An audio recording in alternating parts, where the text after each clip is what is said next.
Part 13. The door of the garret had suddenly been flung open, disclosing three men in blue blouses with black paper masks. The first was spare and had a long iron-bound cudgel. The second, who was a sort of colossus, held by the middle of the handle with the axe down a butcher's poleaxe. The third, a broad-shouldered man, not so thin as the first, nor so heavy as the second, held in his clenched fist an enormous key stolen from some prison door. It appeared that it was the arrival of these men for which Jondrette was waiting. A rapid dialogue commenced between him and the man with the cudgel, the spare man. Is everything ready? Said Jondrette. Yes, answered the spare man. Where is Montparnasse then? The young primate stopped to chat with your daughter. Which one? The elder. Is there a fiacre below? Yes. The marigot is ready? Ready. With two good horses? Excellent. It's waiting where I said it should wait. Yes. Good, said Jondrette. Monsieur Leblanc was very pale. He looked over everything in the room about him, like a man who understands into what he has fallen, and his head, directed in turn toward all the heads which surrounded him, moved on his neck with an attentive and astonished slowness. But there was nothing in his manner which resembled fear. He had made an extemporized entrenchment of the table, and this man who, the moment before, had the appearance of only a good old man, had suddenly become a sort of athlete, and placed his powerful fist upon the back of his chair with a surprising and formidable gesture. Three of the men, whom Jondrette had said, they are chimney doctors, had taken from the heap of the old iron a large pair of shears, a steelyard bar, and a hammer, and placed themselves before the door without saying a word. The old man was still on the bed, and had merely opened his eyes. The woman, Jondrette, was sitting beside him. Marius thought that in a few seconds more the time would come to interfere, and he raised his right hand toward the ceiling, in the direction of the hall, ready to let off his pistol shot. Jondrette, after his colloquy with the man who had the cudgel, turned again toward Monsieur Leblanc, and repeated his question, accompanying it with that low, smothered, and terrible laugh of his. You do not recognize me, then? Monsieur Leblanc looked him in the face and answered, No. Then Jondrette came up to the table. He leaned forward over the candles, folding his arms, pushing his angular and ferocious jaws toward the calm face of Monsieur Leblanc, as nearly as he could without forcing him to draw back, and in that posture, like a wild beast just about to bite, he cried, My name is not Jondrette, my name is Thénardier. I'm the innkeeper of Montfermeil. Do you understand me? Thénardier. Now, do you know me? An imperceptible flush passed over Monsieur Leblanc's forehead, and he answered without a tremor or elevation of the voice, and with his usual placidness, No more than before. Marius did not hear this answer. Could anybody have seen him at that moment in the darkness, he would have seen that he was haggard, astounded, and thunderstruck. When Jondrette had said, My name is Thénardier, Marius had trembled in every limb, and supported himself against the wall as if he had felt the chill of a sword blade through his heart. Then his right arm, which was just ready to fire the signal shot, dropped slowly down, and at the moment the Jondrette had repeated, Do you understand me, Thénardier?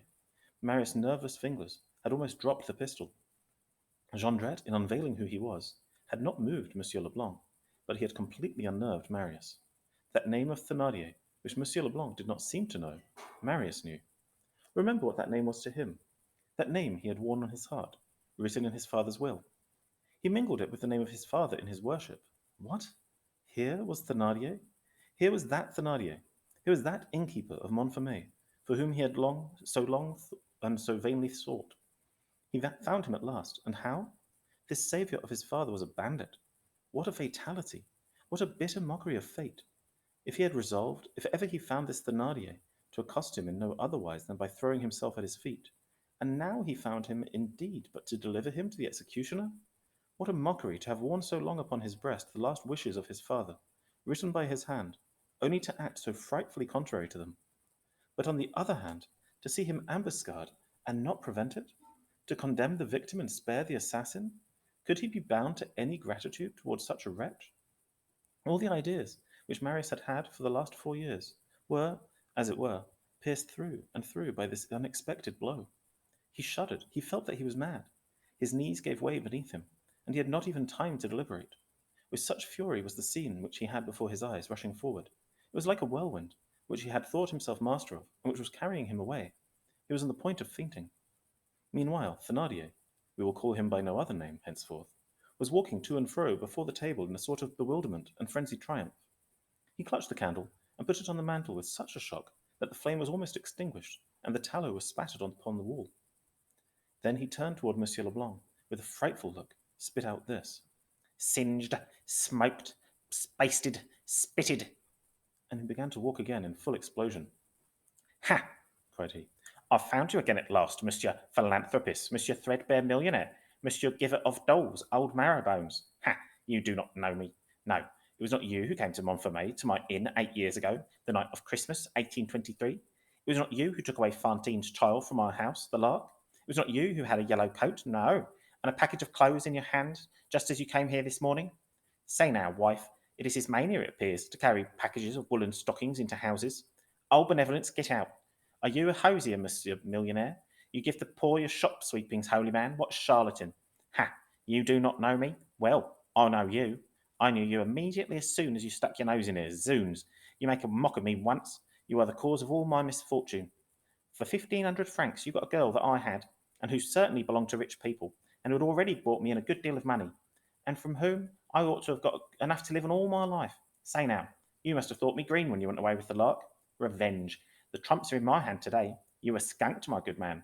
Oh, but don't I laugh? Indeed I do. Didn't he fall into the trap, the ridiculous fool? And these 4 paltry Philippes that he brings me? Rascal. He had not even the heart to go, enough to go up to 100 francs. And see how he swallowed my platitudes. The fellow amused me. I said to myself, blabberlips, go on, I've got you. I'll lick your paws this morning. I'll gnaw your heart tonight. Thénardier stopped. He was out of breath. His little narrow chest was blowing like a blacksmith's bellows. His eye was full of the base delight of a feeble, cruel, and cowardly animal, which can finally prostrate that of which it has stood in awe, and insult what it has flattered. The joy of a dwarf putting his heel upon the head of Goliath. The joy of a jackal beginning to tear a sick bull. Dead enough not to be able to defend himself, alive enough yet to suffer. Monsieur Leblanc did not interrupt him, but said when he stopped, I do not know what you mean. You are mistaken. I am a very poor man, and anything but a millionaire. I do not know you. You mistake me for another. Ha! Screamed Thénardier. Good mountebank. You stick to that joke yet? You're in the fog, my old boy. Ah, you do not remember. You do not see who I am. Pardon me, monsieur, answered Monsieur Leblanc, with a tone of politeness which, at such a moment, had a peculiarly strange and powerful effect. I see that you are a bandit. Who has not noticed it? Hateful beings have their tender points. Monsters are easily annoyed. At this word bandit, the Thénardier sprang off the bed. Thénardier seized his chair as if he was going to crush it in his hands. Don't you stir, cried he to his wife, and turning toward Monsieur Leblanc. Bandit? Yes, I know that you call us so, you rich people. Yes, it's true that I've failed. I'm in a concealment. I have no bread. I've not a sou. I am a bandit. Here, there are 3 days that I've eaten nothing. I am a bandit. Ah, you warm your feet. You have so cosy pumps. You have wadded overcoats like archbishops. You live on the first floor in houses with a porter.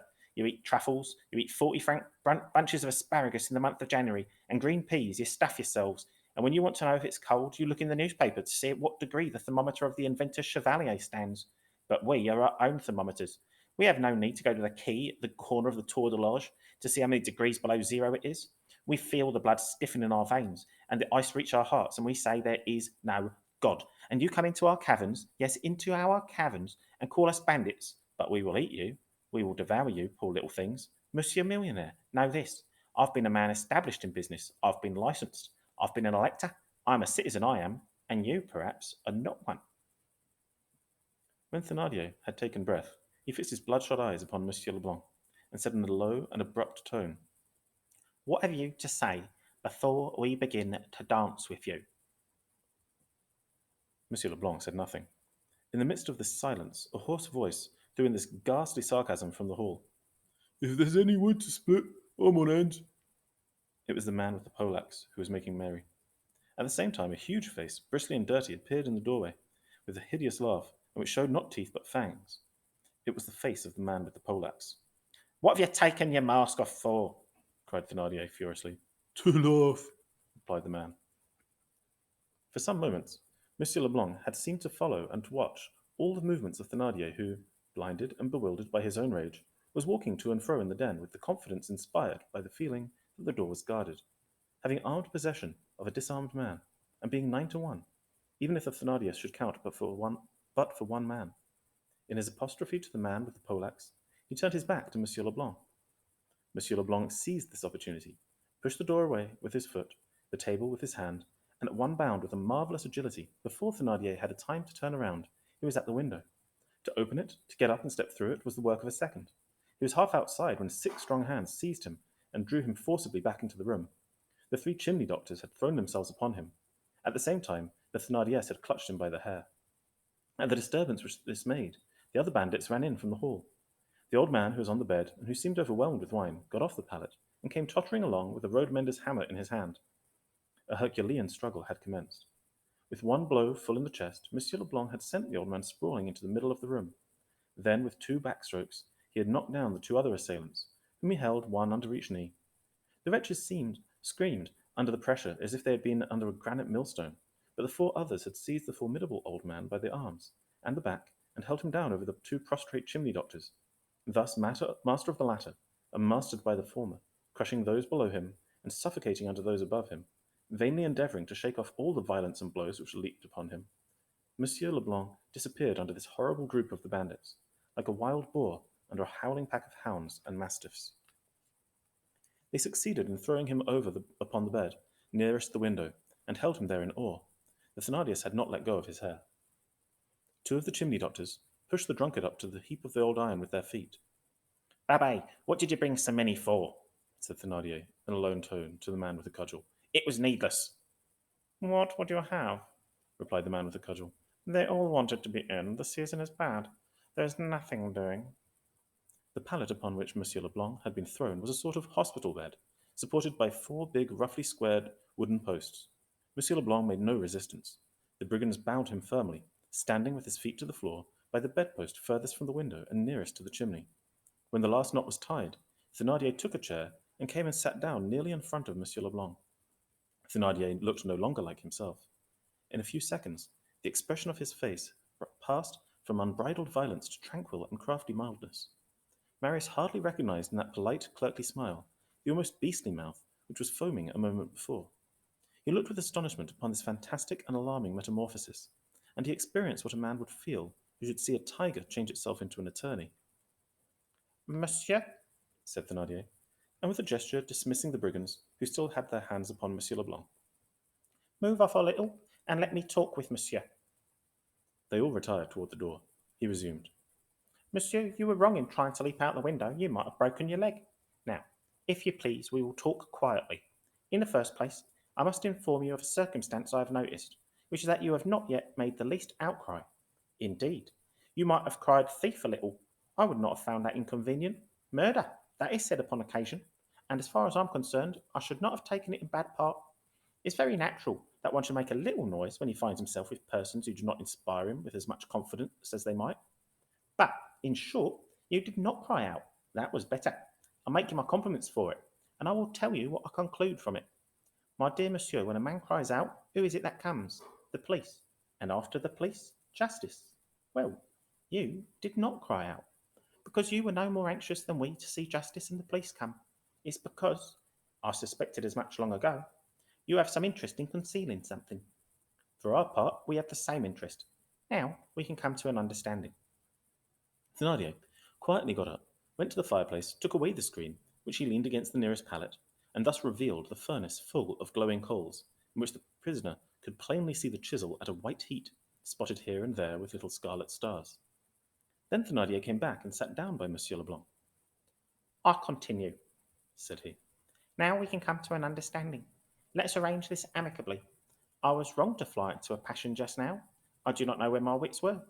I went much too far. I talked extravagantly, for instance, because you're a millionaire, and I told you I wanted money, a good deal of money, an immense deal of money. That would not be reasonable. My God, rich as you may be, you have your expenses. Who does not have them? I do not want to ruin you. I'm not a catchpole after all. I'm not in one of those people who, because they have the advantage in position, use it to be ridiculous. Here I am willing to go halfway and make some sacrifice on my part. I need only 200,000 francs. You will say, but I have not 200,000 francs with me. Oh, I'm not exacting. I do not require that. I only ask one thing. Have the goodness to write what I shall dictate. How do you expect me to write? I am tired. That is true. Pardon me, said Thénardier. You are quite right. When the prisoner's right hand was free, Thénardier dipped the pen into ink and presented it to him. Monsieur Leblanc took the pen. Thénardier began to dictate. My daughter. The prisoner shuddered and lifted his eyes to Thénardier. Put my dear daughter, said Thénardier. Monsieur Leblanc obeyed. Thénardier continued. Come immediately. I have imperative need of you. The person who will give you this note is directed to bring you to me. I'm awaiting for you. Come with confidence. Monsieur Leblanc had written the whole. Thénardier said, Put on the address. The prisoner remained thoughtful for a moment. Then he took the pen and wrote, Mademoiselle Fabre, at Monsieur Urbain Fabre's, Rue de Saint-Dominique d'Enfer, number 17. Thénardier seized the letter with a sort of feverish convulsive movement. Wife, cried he. Thénardier sprang forward. Here is the letter. You know what you have to do. There's a fiacre below. Go right away and come back ditto. There were now but 5 bandits left in the den with Thénardier and the prisoner. A gloomy stillness had succeeded the savage tumult which filled the garret a few moments before. Marius was waiting in an anxiety which everything increased. This fearful situation had lasted for more than an hour, when they heard the sound of the door of the stairway, which opened, then closed. The prisoner made a movement with his bonds. Here is the bourgeoisie, said Thénardier. He had hardly said this, when in fact the Thénardier burst into the room, red, breathless, panting, with glaring eyes, and cried, striking her hands upon her hips both at the same time, False address! The bandit, whom she had taken with her, came in behind her and picked up his poleaxe again. False address, repeated Thénardier. She continued, Nobody.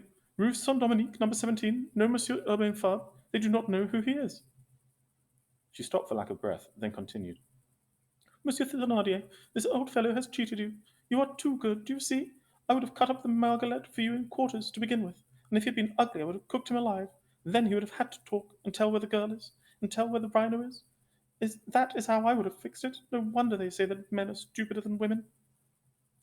While his exasperated wife was vociferating, Thénardier had seated himself on the table. He sat a few seconds without saying a word, swinging his right leg, which was hanging down, and gazing upon the furnace with a look of savage reverie. At last he said to the prisoner, with a slow and singularly ferocious inflection, A false address. What did you hope to gain by that? To gain time, cried the prisoner with a ringing voice. At the same moment he shook off his bonds. They were cut. The prisoner was no longer fastened to the bed, except by one leg. Before the 7 men had time to recover themselves and spring upon him, he had bent over to the fireplace and reached his hand toward the furnace. Then he rose up, and now Thénardier, the Thénardiers, and the bandits, thrown by the shock into the back part of the room, beheld him with stupefaction, holding above his head the glowing chisel, from which fell an ominous light, almost free and in a formidable attitude. At the judicial inquest, to which the ambuscade of the Gorbeau tenement gave rise in the sequel, it appeared that a big sou, cut and worked in a peculiar fashion, was found in the garret, when the police made a descent upon it. This big sou was one of those marvels of labour in which the patience of the galleys produces in the darkness and for the darkness, marvels which are nothing else but instruments of escape. These hideous and delicate products of a wonderful art are to jewellery what the metaphors of Argot are to poetry. There are Benvenuto Cellinis in the galleys, even as there are Villons in language. The unhappy man who aspires to deliverance finds the means, sometimes without tools, with a folding knife, with an old case knife, to split a sou into 2 thin plates, to hollow out these 2 plates without touching the stamp of the mint, and to cut a thread screw upon the edge of the sou, so as to make the plates adhere anew. This screws and unscrews at will. It is a box. In this box they conceal a watch spring, and this watch spring, well handled, cuts off rings of some size, and bars of iron. The unfortunate convict is supposed to possess only a sou. No, he possesses liberty. A big sou of this kind, on subsequent examination by the police, was found open and in 2 pieces in the room under the pallet near the window. There was also discovered a little saw of blue steel, which could be concealed in the big sou. It is probable that when the bandits were searching the prisoner's pockets, he had this big sou upon him, and succeeded in hiding it in his hand, and that afterward, having his right hand free, he unscrewed it and used the saw to cut the ropes by which he was fastened. Being unable to stoop down for fear of betraying himself, he had not cut the cords on his left leg. The prisoner now raised his voice. You are pitiable, but my life is not worth the trouble of so long a defence. As to your imagining that you can make me speak, that you can make me write what I do not wish to write, that you can make me say what I do not wish to say. He pulled up the sleeve of his left arm and added, "Here." At the same time, he extended his arm and laid upon the naked flesh the glowing chisel which he held in his right hand by the wooden handle. They heard the hissing of the burning flesh. The odor peculiar to chambers of torture spread through the den. Marius staggered, lost in horror. The brigands themselves felt a shudder. The face of the wonderful old man hardly contracted, and while the red iron was sinking into the smoking, impassable, and almost august wound, he turned upon Thénardier his fine face, in which there was no hatred, in which suffering was swallowed up in a serene majesty. With great and lofty natures, the revolt of the flesh and the senses against the assaults of physical pain brings out the soul and makes it appear on the countenance, in the same way as mutinies of the soldiery force the captain to show himself. "Wretches," said he, "have no more fear of me than I have of you." And drawing the chisel out of the wound, he threw it through the window, which was still open. The horrible glowing tool disappeared, whirling into the night, and fell into the distance, and was quenched in the snow. The prisoner resumed, "Do with me what you will." He was disarmed. "Lay hold of him," said Thénardier. Two of the brigands laid their hands upon his shoulders, and the masked man with the ventriloquist's voice placed himself in front of him, ready to knock out his brains with a blow of the key at the least motion. At the same time, Marius heard beneath him, at the foot of the partition, but so near that he could not see those who were talking, this colloquy exchanged in a low voice. "There's only one thing more to do." "To kill him." "That is it." It was the husband and wife who were holding counsel. Thénardier walked with slow steps towards the table, opened the drawer, and took out the knife. Marius was tormenting the trigger of his pistol. Suddenly he started. At his feet on the table, a clear ray of the full moon illuminated and seemed to point out to him a sheet of paper. Upon that sheet he read this line, written in large letters that very morning by the elder of the Thénardier girls: "The Cons are here." An idea, a flash crossed Marius' mind. That was the means which he sought, the solution of this dreadful problem which was torturing him, to spare the assassin and to save the victim.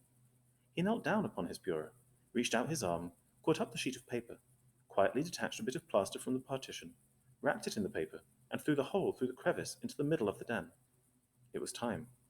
Thénardier had conquered his last fears, or his last scruples, and was moving toward the prisoner. "Something fell!" cried the Thénardiers. "What is it?" said the husband. The woman had sprung forward, and picked up the piece of plaster wrapped in the paper. She handed it to her husband. "How did this come in?" asked Thénardier. "Egad," said the woman. "How do you suppose it got in? It came through the window." Thénardier hurriedly unfolded the paper and held it up to the candle. "It's Éponine's writing. The devil." He made a sign to his wife, who approached quickly, and he showed her the line written on the sheet of paper. Then he added in a hollow voice, "Quick, the ladder. Leave the meat in the trap and clear the camp." "Without cutting the man's throat?" asked the Thénardiers. "We have not the time." The brigands, who were holding the prisoner, let go of him. In the twinkling of an eye, a rope ladder was unrolled out of the window and firmly fixed to the casing by two iron hooks. The prisoner paid no attention to what was passing about him. He seemed to be dreaming or praying. As soon as the ladder was fixed, Thénardier cried, "Come, bourgeoisie," and he rushed toward the window. "No," said one of the bandits. "Let us draw lots. Who shall go out first?" Thénardier exclaimed, "Are you fools? Are you cracked? You are a mess of jobards. Losing time, isn't it? Drawing lots, isn't it? With a wet finger for the short straw, write our names, put them in a cap." "Would you like my hat?" cried a voice from the door. They all turned round. It was Javert. He held his hat in his hand and was holding it out, smiling. Part 14. A squad of sergeants de ville, with drawn swords, and officers armed with axes and clubs, rushed in at Javert's call. They bound the bandits. This crowd of men, dimly lighted by a candle, filled the den with shadow. "Handcuffs on all," cried Javert. "Come on, then," cried a voice, which was not a man's voice, but of which nobody could have said it was the voice of a woman. The Thénardier had entrenched herself in one of the corners of the window. It was she who had just uttered this roar. The sergeants de ville and officers fell back. She had thrown off her shawl, but kept on her hat. Her husband, crouched down behind her, was almost hidden beneath the fallen shawl, and she covered him with her body, holding a paving stone with both hands above her head with the poise of a giantess who is going to hurl a rock. "Take care!" she cried. They all crowded back toward the hall. A wide space was left in the middle of the garret. The Thénardiers cast a glance at the bandits, who had allowed themselves to be tied, and muttered in a harsh and guttural tone, "The cowards!" Javert smiled and advanced into the open space which the Thénardier was watching with all her eyes. Don't come near! Get out! Cried she. Or I will crush you! What a grenadier, said Javert. Mother, you have a beard like a man, but I have claws like a woman. And he continued to advance. The Thénardier, her hair flying wildly and terrible, braced her legs, bent backward, and threw the paving stone wildly at Javert's head. Javert stooped. The stone passed over him, hit the wall behind, from which it knocked down a large piece of the plastering, and returned, bounding from corner to corner, across the room, luckily almost empty, finally stopping at Javert's heels.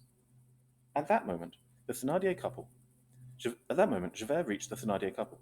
One of his huge hands fell upon the shoulder of the woman, and the other upon her husband's head. "The handcuffs!" cried he. The police officers returned in a body, and in a few seconds Javert's order was executed. The Thénardier, completely crushed, looked at her manacled hands and those of her husband, dropped to the floor, and exclaimed with tears in her eyes, "My daughters!" "They are provided for," said Javert. The 6 manacled bandits were standing. However, they still retained their spectral appearance, 3 blackened, 3 masked.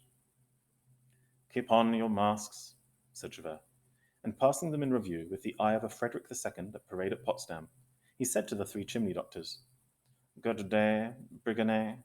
Good day, Brujon. Good day, de Miade." Then he turning towards the 3 masks, he said to the man of the poleaxe, "Good day, Guillaumet," and to the man of the cudgel, "Good day, Babet," and to the ventriloquist, "Your health, Claquesous." Just then he perceived the prisoner of the bandits, who since the entrance of the police had not uttered a word, and had held his head down. "Untie, monsieur," said Javert, "and let nobody go out." This said, he sat down with authority before the table, on which the candle and the writing materials still were, drew a stamped sheet from his pocket, and commenced his procès-verbal. When he had written the first lines, a part of the formula which is always the same, he raised his eyes. "Bring forward the gentleman whom these gentlemen had bound." The officers looked about them. "Well," asked Javert, "where is he now?" The prisoner of the bandits, Monsieur Leblanc, Monsieur Urbain Fabre, had disappeared. The door was guarded, but the window was not. As soon as he saw that he was unbound, while Javert was writing, he had taken advantage of the disturbance, the tumult, the confusion, the obscurity, and, a moment when their attention was not fixed upon him, to leap out of the window. An officer ran to the window and looked out. Nobody could be seen outside. The rope ladder was still trembling. "The devil," said Javert between his teeth. "That must have been the best one." Part 15. The day following that in which these events took place, in the house on the Boulevard de l'Hôpital, a child, who seemed to come from somewhere near the bridge of Austerlitz, went up by the cross alley, on the right, in the direction of the Barrière Fontainebleau. Night had closed in. This child was pale, thin, dressed in rags, with tow trousers, in the month of February, and was singing with all his might. At the corner of the Rue du Petit Banquier, an old crone was fumbling in a manure heap, by the light of a street lamp. The child knocked against her as he passed, and then drew back, exclaiming, "Why, I took that from an enormous, enormous dog!" He pronounced the word enormous the second time, with a pompous and sneering voice, which capitals would express very well. An enormous, enormous dog. The old woman rose up furious. "Jailbird," muttered she. "if I had not been stooping over, I know where I would have planted my foot." The child was now at a little distance. "Kiss," said he. "After all, perhaps I was not mistaken." The old woman, choking with indignation, sprang up immediately, and the red glare of the lantern fully illuminated her livid face, all hollowed out with angles and wrinkles, with crow's feet at the corners of her mouth. Her body was lost in the shadow. Only her head could be seen. One would have said it was the mask of decrepitude, shriveled by a flash in the night. The child looked at her. "Madame," said he, "it's not the style of beauty that suits me." He went on his way, and began to sing again. "Le roi cute de ce beau, son allé à la chasse au corbeau." At the end of these 3 lines he stopped. He had reached number 50-52, and, finding the door locked, had begun to batter it with kicks, heroic and re-echoing kicks, that revealed rather the men's shoes which he wore than the child's feet which he had. Meanwhile, this same old woman, whom he had met with at the corner of the Rue du Petit Banquier, was running after him with much clamour and many crazy gestures. "What's the matter? What's the matter? Good God, they're staving the door down. They're breaking into the house."